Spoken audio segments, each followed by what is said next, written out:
For decades, the state of Alabama was criticized for having some of the worst rape prevention and sexual assault laws in the country. A new law was put on the books back in May to try and turn the tide. But as Way 31's Demetria Green uncovered, that new law left a lot of massive loopholes. Well, in my hand is House Bill 21, signed by Governor Kay Ivey in May of this year. And these 4 pages right here tout it as giving sexual assault survivors their power back by holding law enforcement agencies accountable for rape kits and leaves victims searching for help. I wonder, did I do something wrong? That's a constant thought for this woman, a rape victim who we are not identifying. I didn't know who it was. I was at a gas station alone. I leaned into my car from the passenger side, and next thing I knew, I was in trouble. Trouble that seems to never end.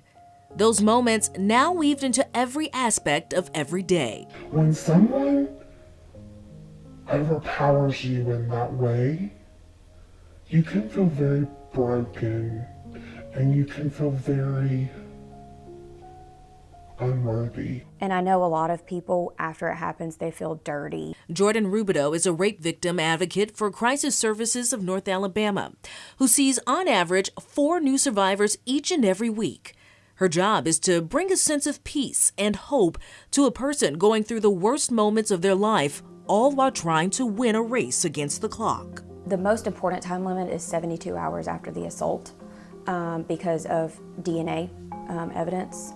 Forensic nurses have 72 hours to collect DNA evidence for a rape kit that could be used in court. To get the most accurate results, that means no showers, no eating or drinking, and no going to a bathroom until all the evidence is collected.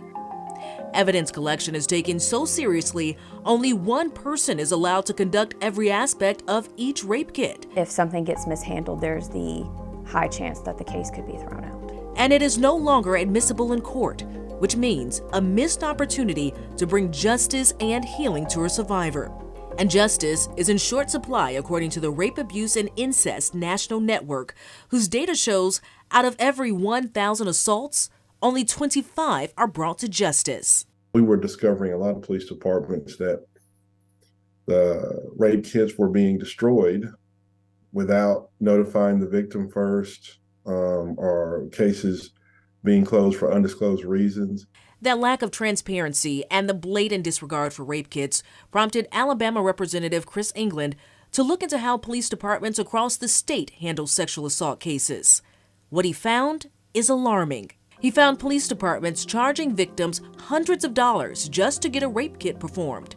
No money, no kit. It's just shocking to the conscience to know that in the past that people have been actually charged to get evidence in their own case. That changed with House Bill 21. We created standards that require those sexual assault rape kits to be kept for over 20 years. Created standards where we have to notify the victim in the event that the rape kit and evidence will be destroyed. Women or sexual assault victims don't have to pay for their own rape kit. That is a step in the right direction.